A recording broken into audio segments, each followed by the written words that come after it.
नमस्कार और हमारी इस खास चर्चा में आपका स्वागत है। आज का विषय है जलवायु परिवर्तन यानी क्लाइमेट चेंज। हमारे पास कुछ स्टडी नोट्स हैं जो इस बहुत बड़े और सच कहूं तो उलझे हुए विषय के खास पहलुओं को छूते हैं। तो आज हम कोशिश करेंगे कि इस पूरे मामले को परत दर परत समझें। हम वैश्विक समझौतों से शुरू करेंगे, फिर देखेंगे कि भारत इसमें कहाँ खड़ा है और फिर जमीन पर उतरकर बिहार की हकीकत पर भी नजर डालेंगे। तो चलिए शुरू करते हैं। सबसे पहले ये समझते हैं कि इन स्रोतों के हिसाब से क्लाइमेट चेंज आखिर है क्या? क्या ये सिर्फ मौसम का गर्म होना है? ये एक बहुत आम धारणा है, पर बात इससे कहीं ज्यादा गहरी है।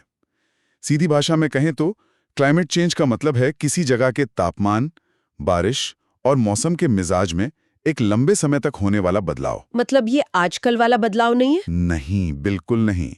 ये दशकों और सदियों में होने वाला एक बहुत धीमा लेकिन बहुत मजबूत परिवर्तन है। और इसके पीछे की जो वजह है वो है ग्रीन हाउस इफेक्ट। इसे समझने का सबसे आसान तरीका है एक कार का उदाहरण। कार अंदर से तपने लगती है। हाँ, बिल्कुल। हमारी धरती के साथ भी कुछ कुछ ऐसा ही हो रहा है। कार्बन डाइऑक्साइड मतलब CO2, मीथेन जैसी कुछ गैसें हमारे वायुमंडल में कंबल की तरह काम करती हैं। वो सूरज की गर्मी को रोक लेती हैं। अच्छा, तो ये कंबल धीरे धीरे मोटा होता जा रहा है। और इन स्रोतों में CO2 पर इतना जोर क्यों दिया गया है? क्योंकि औद्योगिक क्रांति के बाद से हमने कोयला, पेट्रोल, डीजल ये सब जलाना शुरू किया और इसकी मात्रा हवा में बहुत तेजी से बढ़ी है। मतलब बाकी गैसों का भी रोल है, पर इस पूरी कहानी का जो मुख्य विलन है वो CO2 ही है। समझ गई। जैसे शरीर का तापमान सिर्फ 1 डिग्री बढ़ने पर हमें बुखार हो जाता है और सब कुछ बिगड़ने लगता है।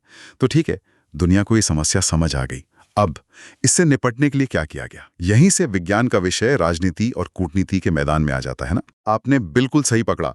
और यहीं पर हमारे स्रोत दो बड़े वैश्विक समझौतों का जिक्र करते हैं। पहला था 1997 का क्योटो प्रोटोकॉल। Kyoto protocol. हाँ, ये अपनी तरह की पहली बड़ी अंतर्राष्ट्रीय कोशिश थी। इसका फोकस सिर्फ विकसित देशों पर था, जैसे अमेरिका और यूरोप के देश। मतलब जिसने ज्यादा गंदगी फैलाई है वो पहले सफाई करे वाला हिसाब। ये तो सुनने में काफी तर्कसंगत लगता है। तर्कसंगत था लेकिन अधूरा था। बहुत जल्दी समझ आ गया कि दुनिया बदल रही है। चीन और भारत जैसी अर्थव्यवस्थाएं इतनी तेजी से आगे बढ़ रही थीं कि सिर्फ पुराने औद्योगिक देशों के प्रयास काफी नहीं थे। सही बात है। आप दुनिया के दो सबसे बड़ी आबादी वाले देशों को इस मुहिम से बाहर नहीं रख सकते। बिल्कुल। और इसी बदलती हकीकत को देखते हुए 2015 में आया पेरिस समझौता। पेरिस समझौता, इसका नाम तो खूब सुना है। ये क्योटो से अलग कैसे था? क्या ये सिर्फ एक अपग्रेड था?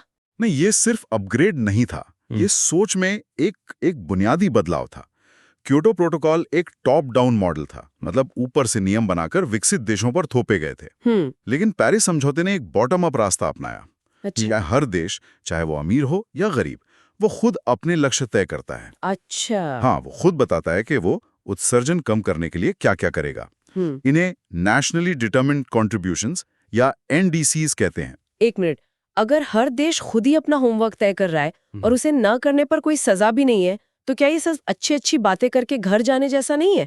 मतलब अगर कोई देश अपना लक्ष्य पूरा ना करे तो क्या होता है? ये पेरिस समझौते की सबसे बड़ी ताकत भी है और सबसे बड़ी कमजोरी भी। अच्छा, कैसे? ताकत इसलिए कि पहली बार दुनिया के लगभग सभी देश एक साथ एक मंच पर आए, कोई बाहर नहीं रहा।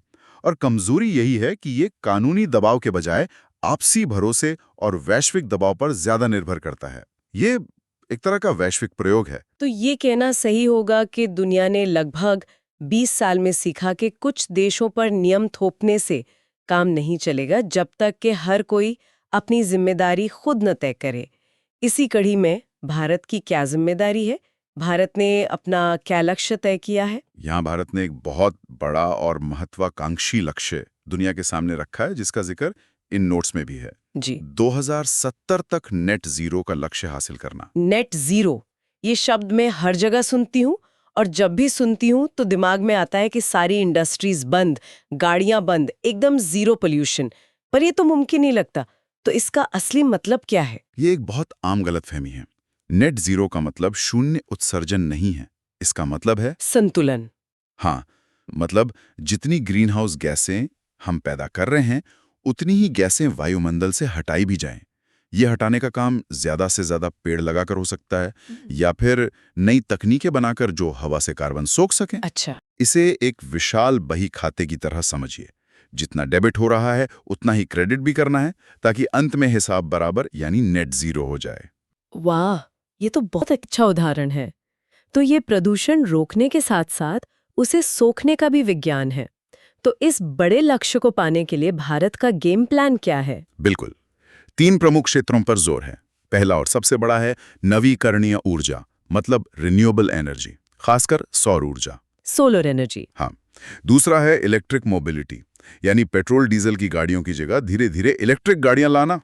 और तीसरा एक बहुत ही भविष्यवादी क्षेत्र है ग्रीन हाइड्रोजन। ग्रीन हाइड्रोजन, इसे भविष्य का ईंधन भी कहते हैं ना? बिल्कुल, इसे सबसे साफ ईंधन माना जा रहा है।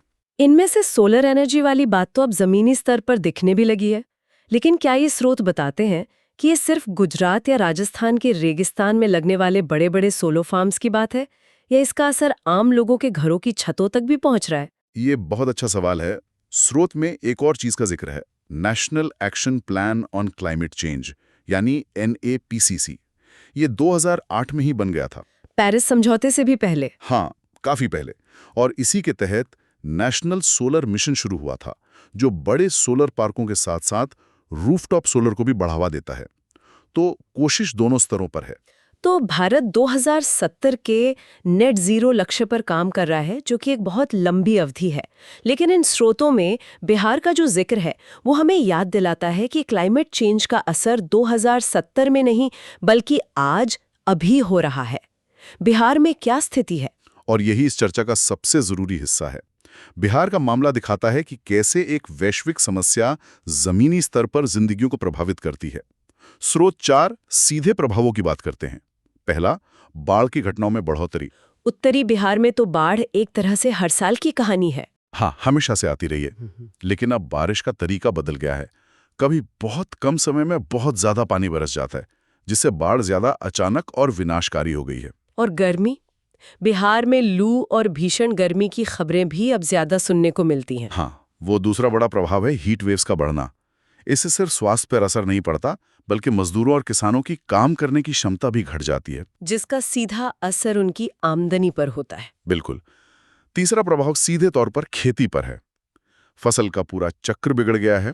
और चौथा है भूजल, यानी ग्राउंड वाटर पर दबाव। इन नोट्स में जो बात मुझे सबसे ज्यादा चौंकाने वाली लगी वो ये है कि बिहार के अंदर भी इसका असर एक जैसा नहीं है। मतलब एक ही राज्य में अलग अलग कहानी चल रही है। कमाल है। और यही क्लाइमेट चेंज के सबसे अजीब और खतरनाक पहलुओं में से एक है। स्रोत के मुताबिक उत्तरी बिहार, जो नेपाल से आने वाली नदियों का इलाका है, वो बाढ़ में डूब रहा है। और दक्षिणी बिहार? वहीं दूसरी तरफ दक्षिणी बिहार, जो थोड़ा पठारी इलाका है, वो सूखे की चपेट में है। जरा सोचिए, एक ही राज्य एक ही समय पर पानी की अधिकता और पानी की कमी, दोनों आपदाओं से एक साथ जूझ रहा है। ये तो वाकई दिमाग चकराने वाली बात है। ठीक है, ये सारी बातें, ये रिपोर्ट्स, इन सब के पीछे कोई तो विज्ञान होगा। ये सब जानकारी आती कहाँ से है? स्रोत में 3 बड़े नाम हैं, IPCC, UNFCC और COP। इनमें फर्क क्या है? इन तीनों को समझना बहुत जरूरी है। सबसे पहले है IPCC। इसे आप दुनिया भर के हजारों वैज्ञानिकों का एक पैनल समझिए। अच्छा। इनका काम कोई नई रिसर्च करना नहीं है, बल्कि दुनिया में जितनी भी वैज्ञानिक रिसर्च हो रही हैं, उसे पढ़ना, उसका विश्लेषण करना और फिर एक रिपोर्ट के रूप में दुनिया को बताना कि विज्ञान क्या कह रहा है। ये हमें क्या हो रहा है और क्यों हो रहा है का वैज्ञानिक आधार देते हैं। ठीक है, तो ये वैज्ञानिक हो गए। दूसरा है UNFCC। ये 1992 में हुआ एक समझौता है। इसे आप इस पूरे खेल का संविधान या नियमों की किताब कह सकते हैं।